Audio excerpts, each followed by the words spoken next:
So in this video we are going to understand the design procedure for a laterally supported beam. Hi guys, my name is Nikhil and you are watching Strucknick.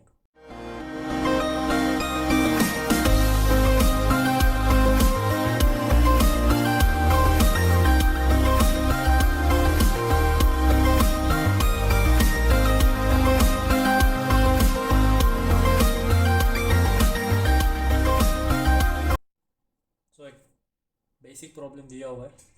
A simply supported beam of a span 4 meter carries a factored point load of a 350 kilonewton at mid-span. The section is laterally supported. Design the beam. देखो beam है 4 metre का span का beam है. वो जो 4 metre span का beam है इसके ऊपर एक पॉइंट लोड एक्ट हो रहा है.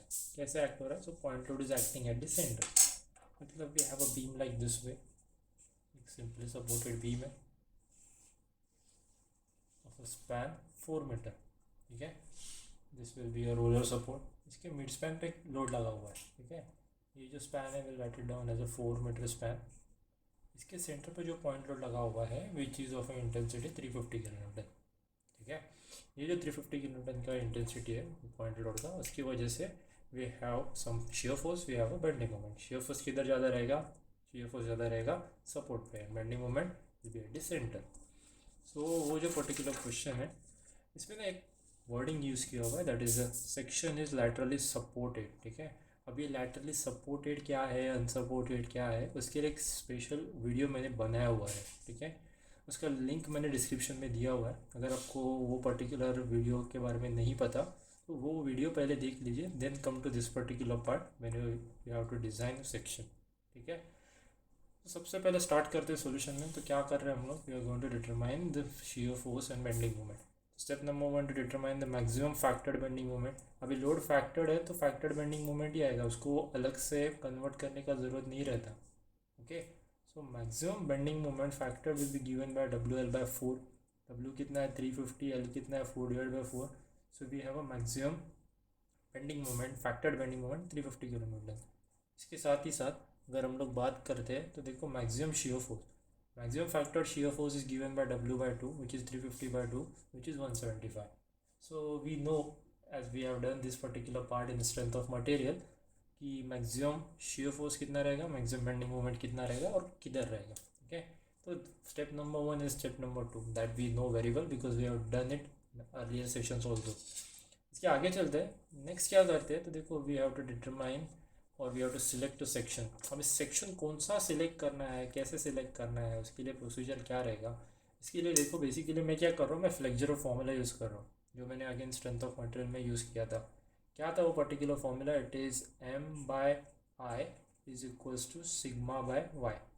तो instead of writing sigma will consider let us say F/Y. F की जगह मैं कंसिडर कर रहा हूँ Fy. ठीक है, सो it is M is given by M/I. तो ये I जो है वो साइड लेके जाते हैं तो हम लोग लिख सकते हैं it is Fy into I divided by Y. And I divided by Y we know very well it is a section modulus. So section modulus के लिए हम लोग लिखते हैं Z into Fy divided by gamma M0. तो ये क्या रहेगा मेरा M को हम लोग बोल सकते हैं in other words it is M is equals to it is Z into Fy divided by gamma M0. सो इसको ज़रा रीराइट करते हैं तो ZP will be it is M into gamma M0 divided by Fy. So M into gamma M0 divided by Fy that is equals to this particular formula that is a flexure formula. M कितना था? 350. 10⁶ से multiply क्यों कर दिया? Because जो M आया था वो किलो न्यूटन मीटर में था, मुझे न्यूटन MM में चाहिए तो उसको मैंने 10⁶ से मल्टीप्लाई कर दिया. इंटू 1.1 क्या है? Gamma M0 it is there in IS 800. इसके डिवाइड करते हैं Fy से. Fy कितना है? 250. तो इन दोनों को मैंने डिवाइड करके जो आंसर आ रहा है उसको डिटरमाइन किया. डिटरमाइन करके कितना आ रहा है ये answer? That is 1540 into 10⁻³ that will be in terms of mm³. इसके आगे चलते फिर determine the value of ZE. ठीक है, अभी ZE क्या रहता है तो देखो जैसे ZP था मैंने प्लास्टिक सेक्शन मॉडुलस निकाला था, ZE रहेगा it is elastic section modulus. ठीक है, प्लास्टिक सेक्शन मॉडुलस और इलास्टिक सेक्शन मॉडुलस का एक रिलेशन रहता है. ये रिलेशन जो है वो हम लोग ने देखा था इन स्ट्रेंथ ऑफ मटेरियल्स में. और इन स्ट्रक्चरल एनालिसिस में, ठीक है, इसका जो शेप फैक्टर का जो रिलेशन है, देखो फॉर अ पर्टिकुलर शेप, ठीक है, उसका जो शेप फैक्टर है उसका जो रेशियो रहता है S is given by it is Z P upon Z E, that is plastic to the elastic modulus का जो रेशियो है सेक्शन मॉड्यूलस का, उसको क्या बोलते हैं हम लोग, S. So S is given by Z P upon Z E. अभी हम लोग कौन सा यूज़ कर रहे हैं, तो बीम्स में मोस्टली यूज़ किया जाता है रेक्टेंगुलर, सॉरी, आई सेक्शन। तो आई सेक्शन में देखो we have to consider Z, sorry not Z, S which is equals to 1.14। तो एस कितना रहेगा, 1.14। तो एस को हम लोग ने डिटरमाइन या फिर एस का वैल्यू मालूम करके ले लिया। So if I want to determine the elastic modulus, तो मुझे क्या करना पड़ेगा, जेड पी को एस से डिवाइड करना पड़ेगा शेप फैक्टर से, Z P upon 1.14। So 1540 divided by 1.14 which is equals to 1350, that will be in terms of centimetre cube, ठीक है। ये जैसे मेरा सेकंड जो स्टेप है जिसमें मैंने जेड ई का वैल्यू डिटरमाइन करके ले लिया। I will go for the next one. Next step में क्या कर रहे हैं हम लोग, देखो मुझे एक ऐसा सेक्शन सिलेक्ट करना है जिसका Z E which is you can say Z excess ये 1350 से ग्रेटर होना चाहिए। किससे ग्रेटर होना चाहिए, 1350 से। तो हम लोग ने ट्रायल के लिए कौन सा सिलेक्ट कर लिया, तो try I S L B 500, जिसका जो जेड ई था और एक से जेड एक्स एक्स, ठीक है। ये जेड एक्सिस किधर मिलेगा, तो I have to refer my steel level. Steel level में जाके मुझे जो जेड एक्स एक्स है वो 1350 से ग्रेटर चाहिए। तो इन दिस पर्टिकुलर केस मैंने जो सेक्शन सिलेक्ट किया उसका जेड एक्स एक्स जो था which is 1545.2, that is in terms of centimetre cube. अगर आपको कोई और अलग सेक्शन सिलेक्ट करना है you can go with that, ठीक है, that is completely up to you, but make sure that this particular ZE which is a ZXX should be greater than 1350 in terms of centimeter cube, ठीक है। ज़रा आगे चलते हैं। इसके बाद हम लोग क्या करते हैं, will go for the next part which is what you can say the check for the section, ठीक है। चेक फॉर द सेक्शन में पहला रहता है बी बाय टी एफ का which is also equals to B F by 2 divide by T F. अभी आप बोलोगे सर ये बी बाई टी एफ और B F by T F ये फॉर्मूला को आपने कैसे इंटरचेंज कर लिया। देखो ये जो फॉर्मूला और चेक फॉर सेक्शन का जो पार्ट है ना, it is there in your IS 800, ठीक है। पेज नंबर 18 पर रहता है, टेबल नंबर 2 में, ठीक है। I will show you right now.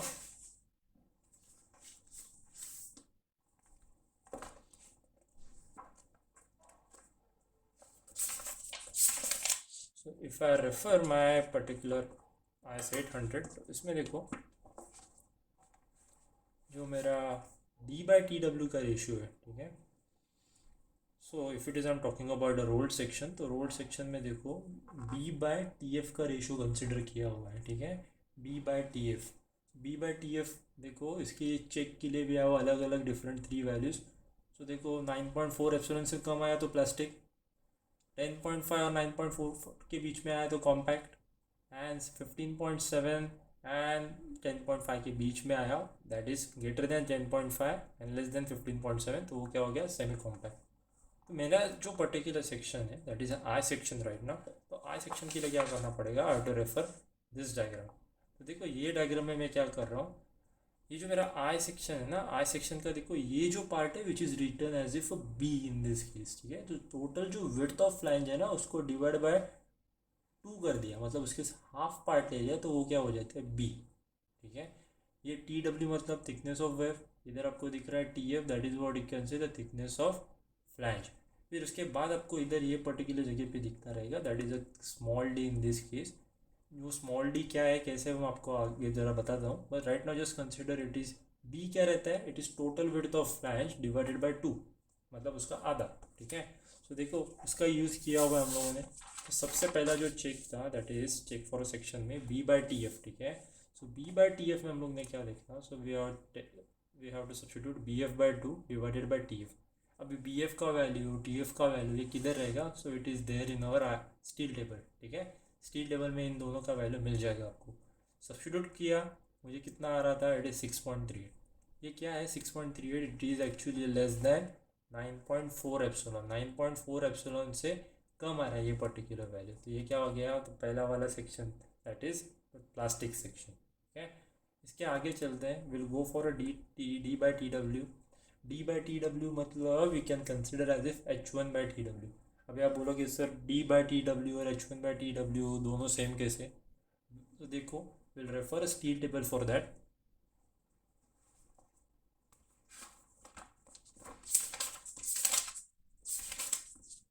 So if it is I'm referring a steel table right now, तो देखो steel table में अगर मैं H1 के बारे में बात करता हूँ तो देखो H1 ठीक है, इन this particular diagram it starts from this particular point and it is ending at this particular place, ठीक है। तो ये क्या हो गया, H1 हो गया, ठीक है।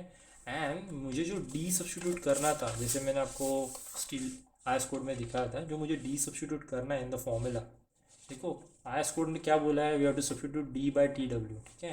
डी बाई टी डब्ल्यू में देखो D will be in shown in your particular figure in this way, and ये जो पर्टिकुलर है उसको इस तरह दिखाया हुआ है, ठीक है। तो देखो ये मैंने सब्स्टिट्यूट करके ये पर्टिकुलर वैल्यूज़ को इधर दिखा दिया। ज़रा आगे चलते, तो देखो डी बाई टी डब्ल्यू, तो डी बाई टी डब्ल्यू मतलब फिर से मेरा आयस 800 में मैं टेबल नंबर 2 में पेज नंबर 18 पे देखूंगा डी बाई टी डब्ल्यू। अभी ये जो डी बाई टी डब्ल्यू है ना 84 एप्सिलॉन से कम होना चाहिए if we have to prove it as a plastic. 105 से कम और 84 से ज़्यादा तो कॉम्पैक्ट एंड सो ऑन, ठीक है। सो देखो डी बाई टी डब्ल्यू का वैल्यू हम लोग सब्स्टिट्यूट करते हैं। सो कैसे सब्स्टिट्यूट करते हैं, देखो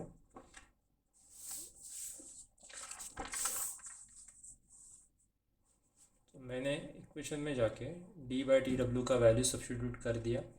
डी बाई टी डब्ल्यू मतलब H1 by T W. H1 मुझे किधर से मिला, तो मुझे स्टील टेबल से मिला। स्टील टेबल में 430.2 है, डिवाइडेड बाई टी डब्ल्यू मतलब 9.2। उसको सब्स्टिट्यूट करने के बाद I am getting this particular value which is 46.76, ठीक है। तो 46.76 it is actually less than 84 epsilon and 6.38 is less than 9.4 epsilon. दोनों में इसमें मुझे क्या मालूम पड़ रहा है कि this particular section is a plastic section, ठीक है। सो ये प्लास्टिक क्यों, कॉम्पैक्ट क्यों, सेमी कॉम्पैक्ट क्यों, या फिर उसका एडवांटेज क्या है, वो ज़रा आगे वाले पार्ट में आपको एक्सप्लेन करता हूँ। ज़रा आगे चलते हैं। नेक्स्ट जो स्टेप है that is step number 4। Step number 4 में हम लोग क्या कर रहे हैं, we are going to determine the design shear strength of my particular section, ठीक है। Design shear strength of my particular section it depends upon this particular formula that is V D is equals to F Y W into A W divide by √3 into gamma m0। अभी ये formula कुछ तो नया है, अलग है, ऐसा कुछ नहीं है। बेसिक फॉर्मूला है जो हम लोग ने स्ट्रेंथ ऑफ मटेरियल में भी पहले इससे पहले भी यूज़ किया हुआ है। देखो जैसे आपको मालूम है स्ट्रेस इज इक्वल्स टू, और एक से stress is given by it is load upon area. So वही फॉर्मूला का मैं इंक्लूजन इधर कर रहा हूँ। मैं क्या कर रहा हूँ, देखो if it is I am considering my next part that is load. तो लोड क्या रहेगा, it is what you can से stress into area. So stress मतलब we have to consider Fy, area मतलब we have to consider area of web, ठीक है। So Fy and AW की जगह area of web divided by √3 into gamma m0, ठीक है। So partial safety factor तो आने ही वाले हैं because we are considering a limit state method। तो उसका वैल्यू मैंने कंसिडर कर लिया। VD का वैल्यू मैं VD नहीं AW मतलब एरिया ऑफ वेब। अभी ये AW क्या रहता है, कैसे रहता है, उसके लिए ज़रा ये डायग्राम को हम लोग रेफ़र करते हैं। देखो लेटेस्ट से ये अपना आई सेक्शन है जिसको हम लोग डिज़ाइन के लिए यूज़ कर रहे हैं, दैट इज़ अवर ISLB 500। तो अगर ISLB 500 बोला गया आपको डिज़ाइन के टाइम, तो देखो 500 मतलब इधर से लेके इधर तक का हाइट 500 रहता है, ठीक है। सो कोई भी आई सेक्शन में आपको अगर हाइट दिया हुआ है या फिर उसका नेमिंग दिया हुआ है ISLB 500, ISHB 350, तो ये जो हाइट है ना वो दिया हुआ रहता है, that is 500, 400, 300, whatever it is. So देखो मुझे क्या कंसिडर करना है, I have to consider the AW मतलब एरिया ऑफ वेब, ठीक है। एरिया ऑफ वेब को कंसिडर करते वक्त क्या कंसिडर किया जाता है, देखो ये जो अभी मैं शेड कर रहा हूँ पोर्शन को, ये क्या रहेगा, ये रहेगा मेरा एरिया ऑफ वेब, ठीक है। अगर आपको ये पर्टिकुलर सेक्शन को 3D में इमेजिन करना है, you can imagine it right now in this way, ठीक है। ये जो मेरा सेक्शन है, ठीक है, इसका एरिया ऑफ वेब मतलब अभी जो शेड किया है मैंने पोर्शन, ठीक है, ये जो पर्टिकुलर पोर्शन को शेड कर रहा हूँ, ये क्या लेने वाला है, तो this particular thing will carry shear force, ठीक है। ये शियर फोर्स कैरी करेगा ये वन पर्टिकुलर पार्ट। तो टोटल हाइट लेटेस्ट से दैट इज़ डी, ठीक है, मतलब ये पॉइंट से लेके इधर तक का जो हाइट है उसको लेटेस्ट से बोलते हैं कैपिटल डी। उसको मैंने मल्टीप्लाई कर दिया विद टी डब्ल्यू मतलब क्या, तो इधर से लेके इधर तक का ये जो है ना that is the thickness of web. तो ये जो थिकनेस ऑफ वेब है उसको मैंने मल्टीप्लाई कर दिया तो मुझे क्या मिल जाएगा, एरिया ऑफ वेब, ठीक है, that is my A W. So A W will be given by D into T W. फिर से आते फॉर्मूला में. सो वी डी डिटरमाइन कर रहे थे हम लोग. वी डी डिटरमाइन करते वक्त we have to consider it is VD is given by it is FYW into AW upon root 3 into gamma m0. FYW मतलब FY हो गया अपना which is 250 yield stresses. AW मतलब 500 ISLB 500 है अपना, so we have to substitute T is equals to 500 into TW which is 9.2. 9.2 किधर से मिला तो देखो again this value is given in the steel table, ठीक है, divided by root 3 into 1.10. तो मुझे इससे क्या मिलेगा, तो डिज़ाइन शेयर स्ट्रेंथ का वैल्यू मिल जाएगा. डिज़ाइन शेयर स्ट्रेंथ कितना है, सो देखो design shear strength is given which is 603.6 in terms of kilo Newton. अब ये जो 603.6 है वो तुम लोग का जो शेयर फोर्स था ना 350 किलो न्यूटन की वजह से जो आ रहा था शेयर फोर्स, उससे ग्रेटर है. सो अगर ये वैल्यू दैट इज तुम लोग का वी का जो वैल्यू है ये वी से अगर ग्रेटर है then and then only we can say कि ये सेफ है, ठीक है. अगर लेस है तो ये शेयर में फेल हो जाएगा, तो उसका डिज़ाइन करके कुछ मतलब ही नहीं है. तो we have to decide a different section, ठीक है. तो ये हम लोग एक्चुअली क्या कर रहे हैं, अदर वर्ड्स में मैं बोल सकता हूँ हम लोग एक चेक प्रोवाइड कर रहे हैं. आई होप आपको इधर तक समझा है. आगे चलते हैं. तो it is 603.6 kilo Newton that is 175 से ग्रेटर है. ये हो गया. इसमें ना अपने IS 800 में और एक चीज़ बताया हुआ है कि जो आपका पर्टिकुलर shear फोर्स रहेगा ना, that is maximum shear force, it is also less than this particular value. मतलब किससे लेस होना चाहिए या फिर क्या है वो पर्टिकुलर चीज़. तो देखो एज पर माई क्लॉज नंबर 8.2.1.3, ठीक है, मेरा जो क्लॉज है 8.2.1.3 पेज नंबर 53 पे दिया हुआ है. So as per that particular clause ये जो 0.6 times of our V D है ना, मतलब जो डिज़ाइन शेयर फोर्स था विच इज़ 603.6, वो तुम लोग के शेयर से that is actual shear force से अगर ग्रेटर है, so we can go for this particular formula. Otherwise we have to adopt a different procedure, ठीक है. Right now will determine first of all क्या है कैसे है करके ये वैल्यू. तो देखो it is 0.6 times of V D which is equals to 0.6 into 603.6 which is 361.8 kilo newton which is less then 175 kilo Newton. सो देखो ये भी 0.6 times of VD is also greater than 175 and also your VD is greater than 175. So then and then only we can go for our next step, that is the fifth number, ठीक है. वो जो fifth step है वो क्या बोल रहा है, तो एमडी मतलब design moment carrying capacity of your particular section, ठीक है. डिज़ाइन मोमेंट कैरिंग कैपेसिटी मतलब जैसे हम लोग ने कितना शेयर फोर्स कैरी कर सकता है which is in this particular case is 603.6, ये फाइंड आउट किया था. वैसे ही we will determine design moment carrying capacity of your particular section, ठीक है. Design moment carrying capacity of my particular section is being given by it is beta B ZP/FY upon gamma m0. इसके बारे में ना थोड़ा सा explanation मेरे इससे पहले वाले जो वीडियो है ना इसमें दिया हुआ है, that is the introduction to the beams, ठीक है. इसमें मैंने वो पर्टिकुलर चीज़ के बारे में मेंशन किया हुआ है. तो देखो ऑन द पेज नंबर 53 जो क्लॉज है 8.2.1.2 उसमें ये एमडी का फॉर्मूला दिया हुआ रहेगा, ठीक है.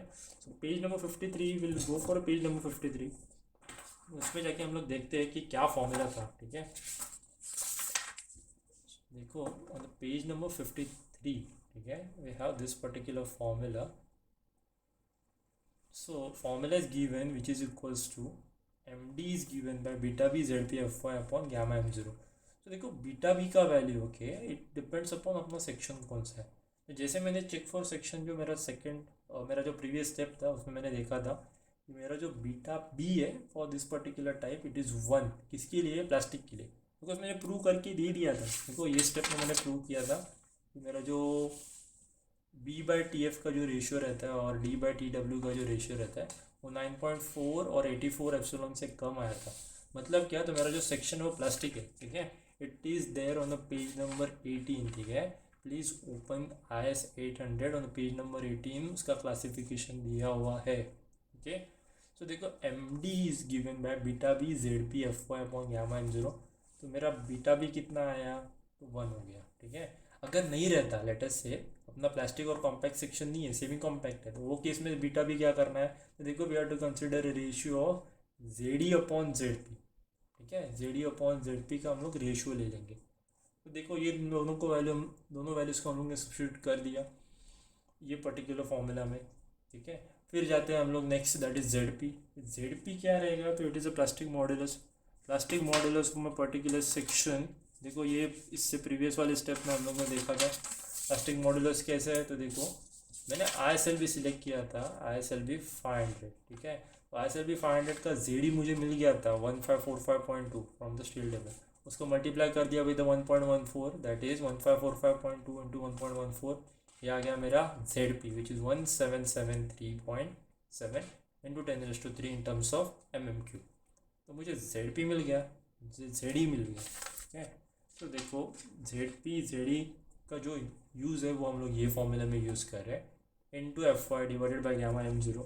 इन सबको हम लोग सब्स्टिट्यूट करते हैं 1 बाय 1, ठीक है। तो देखो क्या कर रहे हैं हम लोग, देखो इन सबको हम लोग सब्स्टिट्यूट कर रहे हैं इन द फॉर्मूला में सब्स्टिट्यूशन करते वक्त M D is given by it is 1, that is beta B 1 into Z P into F Y divide by gamma m0। इन सबको सब्स्टिट्यूट करने के बाद we are getting answer which is equals to 403.11, that is in terms of kilo newton metre, ठीक है। So 403.11 in terms of kilo newton metre में जो आया which is greater than 350 kilo Newton, ठीक है। So if you substitute this particular values in the equation, you are going to get 403.11 into 10⁻⁶, और ये रहेगा in terms of newton M M.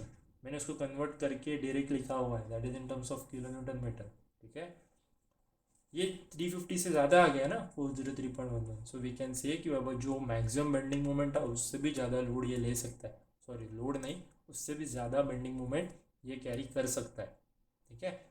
इसके साथ ही साथ ना मेरे particular steel, sorry not steel table, मेरे आईएस कोड में और एक चेक दिया हुआ है, that is for M D dash, ठीक है। एम डी डैश मतलब क्या, देखो फॉर सिंपली सपोर्टेड बीम अगर रहेगा तो उसके लिए एम डी डैश का एक फॉर्मूला है। एम डी डैश का चेक जो है which is given in our steel IS 800, it will be in this way, ठीक है। देखो ये इसमें ही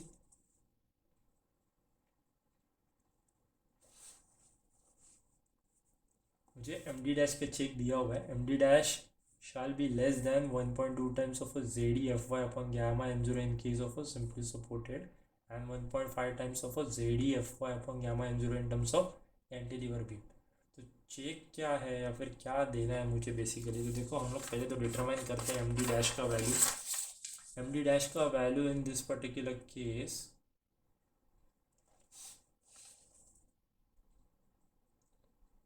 will be given by, it is 1.2 into ZE is 1545.2 into 10⁻³ into FY, that is 250 divided by gamma m0 which is 1.10, substitute कर दिया 421.41 आ गया in terms of kilo newton metre. तो 421.41 जो वैल्यू है मेरा, ठीक है, वो इससे ग्रेटर है कि नहीं वो मुझे चेक करना रहता है, ठीक है। So 421.41 is greater than 403.11, so therefore okay. So अब तक हम लोग ने क्या देखा था, तो बेसिकली हम लोग ने देखा कि कैसे कैसे डिज़ाइन प्रोसीजर हम लोग को फॉलो करना है। In the next session we are going to look for the checks, ठीक है। कौन से चेक्स, तो यही बीम में अपना जो नेक्स्ट पार्ट है that is a continued version, part 2 में हम लोग क्या देखेंगे कि इसके रिलेटेड जो चेक्स है ना वो कौन से हैं। तो in the next session we are going to look for the checks which are very much essential, and अगर वो चेक्स में पास होता है अपना section then and then only it is said like कि पूरा का पूरा सेक्शन सेफ है।